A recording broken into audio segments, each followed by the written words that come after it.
ನಮಸ್ಕಾರ. ವಿಶ್ವವಾಣಿ ಜ್ಯೋತಿಷ್ಯ ಕಾರ್ಯಕ್ರಮಕ್ಕೆ ನಿಮ್ಮೆಲ್ರಿಗೂ ಪ್ರೀತಿಯ ಸ್ವಾಗತ.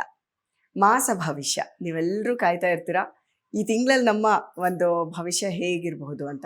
ಆಗಸ್ಟ್ ತಿಂಗಳಲ್ಲಿ ಹೇಳಿ ಕೇಳಿ ಶ್ರಾವಣ ಮಾಸದಲ್ಲಿ ನಿಮ್ಮ ರಾಶಿಗೆ ಗ್ರಹಗಳ ಒಂದು ದೃಷ್ಟಿ ಹೇಗಿದೆ, ಅವರ ಆಶೀರ್ವಾದ ಹೇಗಿದೆ, ಅವರ ಲಾಭ ನಷ್ಟಗಳು ಹೇಗಿದೆ, ಎಲ್ಲದನ್ನು ತಿಳಿಸ್ಕೊಡೋದಕ್ಕೆ ನನ್ನ ಜೊತೆ ಎಂದಿನ ಹಾಗೆ ಖ್ಯಾತ ಜ್ಯೋತಿಷಿಗಳಾದ ವಿಜಯಾನಂದ್ ಜೋಯ್ಸ್ ಅವರಿದ್ದಾರೆ.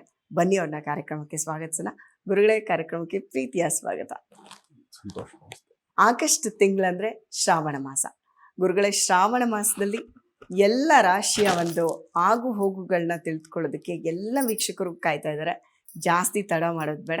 ನೀವು ಯಾವ್ಯಾವ ಗ್ರಹಗಳ ಮೇಲೆ ಒಂದು ಪರಿಣಾಮ, ನಮ್ಮ ರಾಶಿಗಳ ಮೇಲೆ ಅವರ ಪರಿಣಾಮ ಹೇಗಿದೆ ಅನ್ನೋದನ್ನ ತಿಳಿಸ್ಕೊಳ್ಳಿ. ಖಂಡಿತ.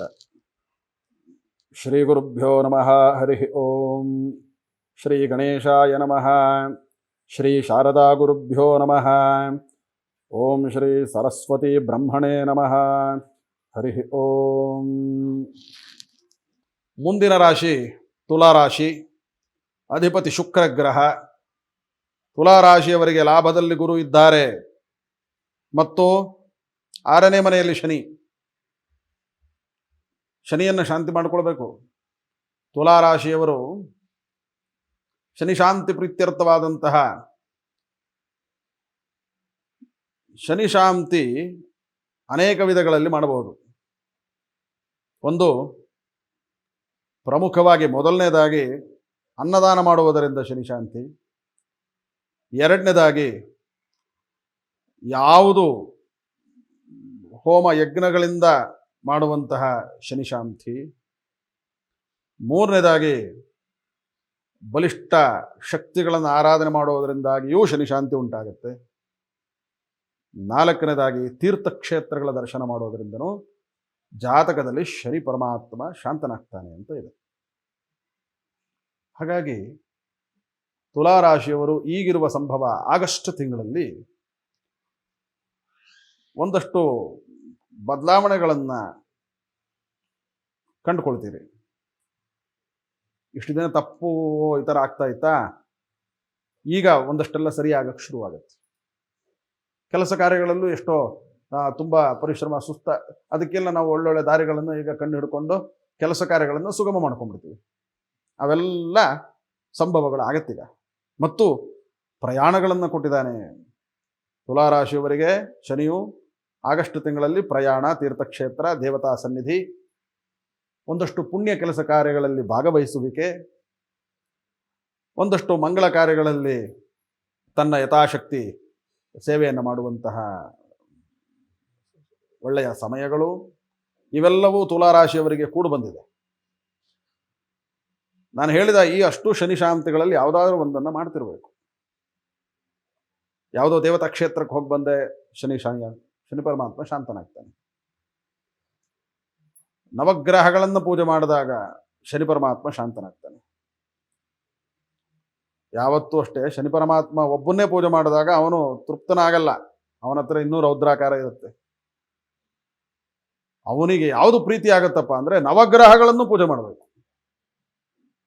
ನವಗ್ರಹಗಳನ್ನು ಪೂಜೆ ಮಾಡ್ಕೊಂಡು ಬಾ, 7ನೇ ಗ್ರಹವಾಗಿ ನನ್ನನ್ನು ಪೂಜೆ ಮಾಡು, ಆಗ ನಾನು ಒಳ್ಳೆಯದನ್ನು ಮಾಡ್ತೀನಿ ಅಂತಾನೆ. ಹಾಗೆ ನವಗ್ರಹಗಳನ್ನು ಬಿಟ್ಟು ಶನಿ ಶಾಂತಿಯನ್ನು ಮಾಡೋಕ್ಕೆ ಸಾಧ್ಯವಿಲ್ಲ. ನವಗ್ರಹಗಳಿಗೂ ಸರಿಸಮನಾಗಿಯೇ ಪೂಜೆಯನ್ನು ಸಲ್ಲಿಸಿ ಆಮೇಲೆ ಶನಿ ಶಾಂತಿಯನ್ನು ಮಾಡ್ಕೋಬೇಕು. ವಸ್ತ್ರದಾನ, ವಸ್ತ್ರವನ್ನು ಕೊಡೋದ್ರಿಂದಲೂ, ಹೊಸದಾದಂಥ ಬಟ್ಟೆಯನ್ನು ಅಥವಾ ಯಾರಿಗೋ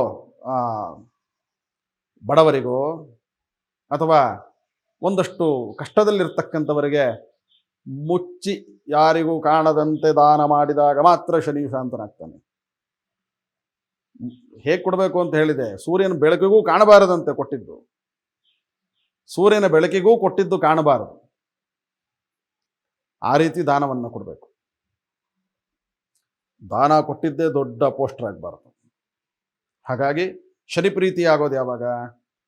ಮುಚ್ಚಿ ದಾನವನ್ನು ಕೊಟ್ಟು ಅದು ಅವರಿಗೆ ಮಾತ್ರ ಉಪಯೋಗ ಆಗುವಂತೆ ಅದಕ್ಕೆ ಅನುಗ್ರಹಿಸು ಅಂಥೇಳಿ ದೇವರಲ್ಲಿ ಕೇಳ್ಕೋಬೇಕಂತ.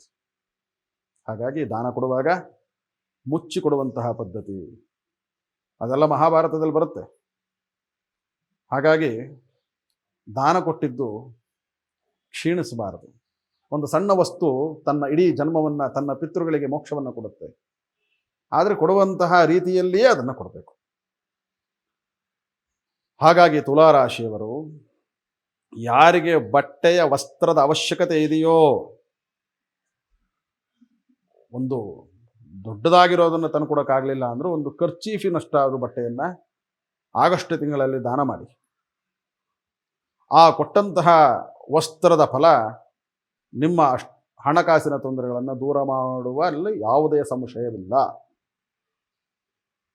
ಇವತ್ತಿಗೂ ಕಷ್ಟಪಡ್ತಾ ಇದ್ದೀವಿ, ಇನ್ನೂ ಏನೂ ಆಗಿಲ್ಲ, ಹಣಕಾಸು ಮನೇಲಿ ಉಳಿಯೋದೇ ಇಲ್ಲ, ಎಷ್ಟೇ ದುಡಿದ್ರೂ ಕೂಡ ಅದರಿಂದ ಯಾವುದೇ ಏಳಿಗೆಗಳಾಗಿಲ್ಲ ಅನ್ನೋರೆಲ್ಲರೂ ಕೂಡ ವಸ್ತ್ರವನ್ನು ಸಾಧ್ಯವಾದಾಗ ದಾನ ಮಾಡಿ. ಮುತ್ತೈದೆಗೋ ಅಥವಾ ಯಾವುದಾದ್ರು ನಿಮಗೆ ಯಾರಿಗೆ ಕೊಡಬೇಕು ಅನ್ನಿಸುತ್ತೋ ಅವ್ರಿಗೆ ಕೊಡಿ. ಕೊಡುವಾಗ ಮುಚ್ಚಿಕೊಡಿ. ಆಗ ಅದು ನಿಮ್ಮನ್ನು ಮೇಲ್ಮಟ್ಟಕ್ಕೆ ತಂದು ಕೂರಿಸುತ್ತೆ. ತುಲಾರಾಶಿಯವರಿಗೆ ಆಗಸ್ಟ್ ತಿಂಗಳು ಅಧಿಕಾರಗಳು ಸಿಗುವ ಕಾಲ.